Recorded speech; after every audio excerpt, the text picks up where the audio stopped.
So I have class tonight and I didn't do my homework yet. So this is me processing. Um, on Wednesdays we do like these sessions, like healing sessions, and the homework is to go into a specific theme of like a wound. And this week it was the performance wound. And it was like kind of coming to terms with I am lovable when I do this, I perform this way, I show up this way. And I can relate to this one a lot. It's August, it's officially Virgo season, and I have two sisters and a brother who passed away. But so there's four of us, but all three of us girls are Virgos. I also have my oldest daughter is a Virgo. And I think just the way our energy is designed for this particular, this is our sun sign, this is just kind of woven into the fabric of our design initially. And it's something that I think through the evolution of us in our lives, I think many Virgos would agree with this, we kind of learn to come to terms with the actual truth of like, oh, I don't actually need to perform in order to earn love. I don't actually need to be perfect or produce this. Or for me, it was like have good grades, be like beautiful in a sense.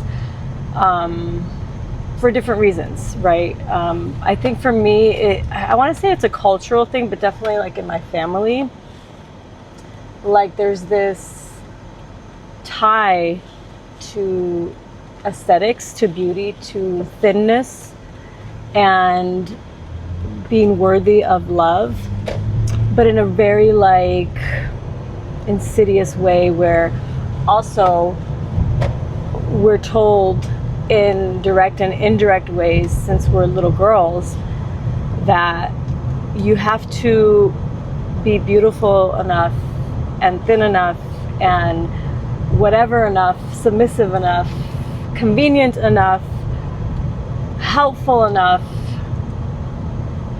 unneedy enough to be chosen by a man for your survival so that he will want to marry you and provide for you. And there's more to that, but I'll leave that there, of like that messaging, that pressure. And then there's the good girl and getting good grades and being happy and not really expressing any sort of emotions that are inconvenient because people don't know how to handle any emotions besides happy or just being at peace. And I'll speak personally, for me, I learned how to read the room and read energy, be very sensitive and hypervigilant to the smallest little cricket of a noise, whatever it was, the smallest inflection in tone or subtle gesture of body language, or the tone of how somebody enters into the house and what that means about what kind of mood they're coming in with. That type of hypervigilance. And so that I could then know how to best show up to avoid that confrontation that would have left me energetically strained, like somebody's bad mood. And for me to come and show up in that interaction to kind of neutralize whatever it is, whether it's through humor, whether it's through being extra helpful, or whatever it is, to curve the energy. It's a combination of a bunch of different things.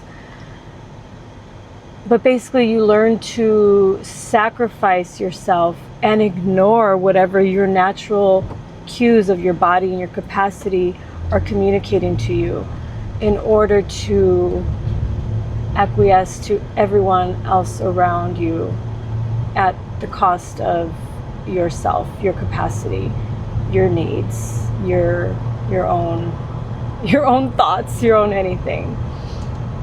And for me, it took a lifetime, and it took relationships and marriages and divorces and a diagnosis of autoimmune to finally be like, you know what? Actually, fuck everybody. Fuck everybody, because no, absolutely not, you know? And in particular, in this year of 2026 of devotion to myself is I think 2025, I kind of reached the pinnacle of like, literally, fuck everybody. I remember in December of 2025, actually, I remember playing that song, Whacked Out Murals by Kendrick, the first song on his GNX album. He's like, fuck everybody. That's on my body. Luckily it hurts, and God got me. Because I was just like, I had that song on repeat for like a week. Because I was just like, literally everybody can go suck a dick. Because what the fuck? You know, like, what? Like that. And I think it was very much like that energy of coming to the end of my rope in everything.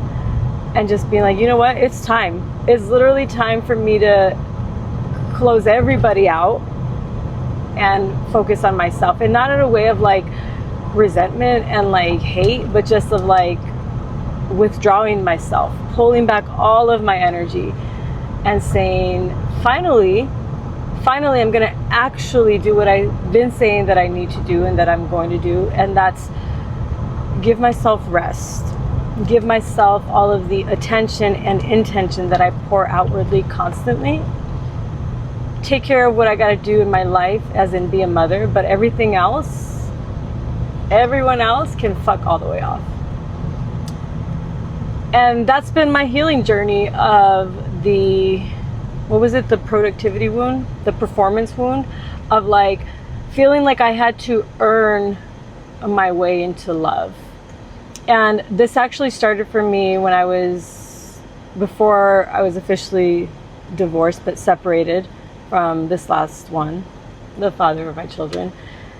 And just feeling like I couldn't be around in that life and sharing that home with him in that relationship without being constantly criticized, which is really hard for somebody who is already going above and beyond and sacrificing my own health and well-being to even exist around somebody like that. So it was just like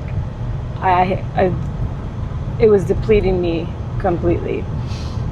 And so I had to make the choice to leave for my own well-being. Otherwise nothing would have been left.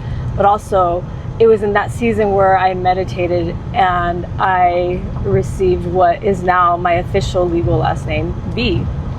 And the reason I changed it to that after the divorce was because I had to declare to myself, as a reminder to myself every time I saw my name, but also to my life, that actually me just being, just existing is more than enough.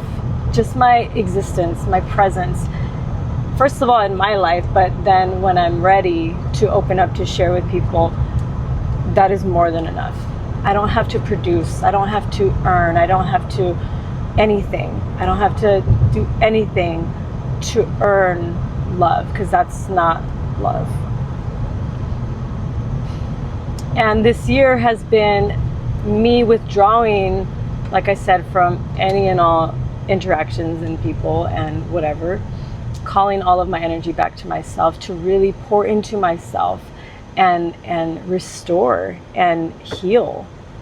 And sitting with myself, sitting with God, with spirit, and just in that, it's like yoga nidra is the best way I can explain it. Yoga nidra is a style of yoga where you lay in shavasana, which is also known as corpse pose, which means you just kind of lay there like as if you're dead. You're still. And it's basically a guided meditation. And is designed to restore your nervous system and basically create new, not just neural paths in your brain, but I believe like new neural or new wiring in your body to have the practiced experiences when you do this regularly of I'm safe. This is what safety feels like. That's what this year of 2026 was intended for me to be and has been, of like, even just on weekends when I don't have the girls, of like me just being like, you know what, Vanessa, just chill, just lay down, don't do anything. And that's been it's been a interesting, like, because I want to work. I like what I do. I like the creative projects that I work on. I love it, which is why I do it. And so I have to like even still force myself to be like, you're just gonna sit down and watch a movie today. That lasts like 30 minutes. And but I force myself to go out in nature when I have a bunch of stuff on my to-do list, and I'm like, actually the most productive thing you could, I did it this morning, and I wanted to go home and record a guided meditation with my mic on my Pro Tools, like to upload again. And I'm like, it's Wednesday, it's ruled by Mercury, it's a good day for communication, it'd be a good day for me to deliver this. And I dropped the girls off and I stopped at the store real quick, and I was like driving by the park, and I was like, actually, you know what? I kind of feel a nudge. I feel invited to go here, and let me be wise enough to remember that every time I go here, not only do I not regret it, but it ends up being the best decision I've made in the entire day. And I'm there, and I'm like, all right, I'm here. What do? I take my shoes off, I walk across the grass, and I sit next to my tree, and I lay there. I don't even think I took a video today because I was just so like, I'm here. Like, I'm here. I know what this is. I know what this invitation is. It's for me to just exist, lay on the earth, allow Mama Gaia to rise up to hold me and take anything and everything that is weighing heavy on me, ground into this beautiful tree and just the energy of nature. I saw a hummingbird, you know what that does for me. And literally just lay there and just exist there. Vanessa B, you know. And quite literally, and I ended up recording a guided meditation that I'm actually keeping for me personally. So I wanted to do one like to post, but I'm like, you know what? That's what this is. This is for me. This moment is for me. This invitation was for me. So that I've been craving like a new one when I wake up to be able to listen to and like kind of remind me who I am and what I'm doing, because I need that. And I did that, and it was like pure gold. You know what I mean? As far as like what that did for me in that moment, what that's gonna invite me into and usher me into in the mornings when I listen to it, to remind me back, because I was in the energy of just existing and that being enough, and no pressure to like perform. I'm not earning anything. I'm not performing for anybody these days, and that feels so fucking good. I'm not performing for not a soul. Literally, whatever the fuck I want to say and do and share or not share, it comes from in here. And sometimes, I'm not gonna lie, sometimes I go back and I look at it, I'm like, huh. But you know what? In the moment, it was inspired, and I meant it. I meant that shit. It might not be how I feel now, but in that moment, that energy was real, and it is what it is. Anyways, this is how I'm healing my performance wound. I didn't have a chance to sit down and write it out and journal about it, but you know, this is what I do. My video journal. I love my soul school, Arkara. Shout out to Taj and everyone in there. It's so great. I'm picking up the girls. I'm gonna go home and make them a pizza for dinner. I got some ranch because we're out. I got my food. We'll eat. I created some lists for them so they know what to do now every day when we get home. And I kind of divided it up so it's not like too much in one day. Sayla's got a lot of homework. It's gonna be a good day. I already feel like whenever I have like a good day, I was like, it was kind of productive. It just flowed well. I always feel like in the Ice Cube voice, today was a good day. Such a dork. Side note, I finished editing all my vlogs from San Diego from almost 3 months ago, which I'm so happy about because I just love to like have the completed, finished project there out there for, I don't expect anyone to watch it quite literally, but if you have ever wanted to watch me sing car karaoke on my road trip back home from San Diego to Arizona for over an hour, day 4, the second half of that almost 3-hour long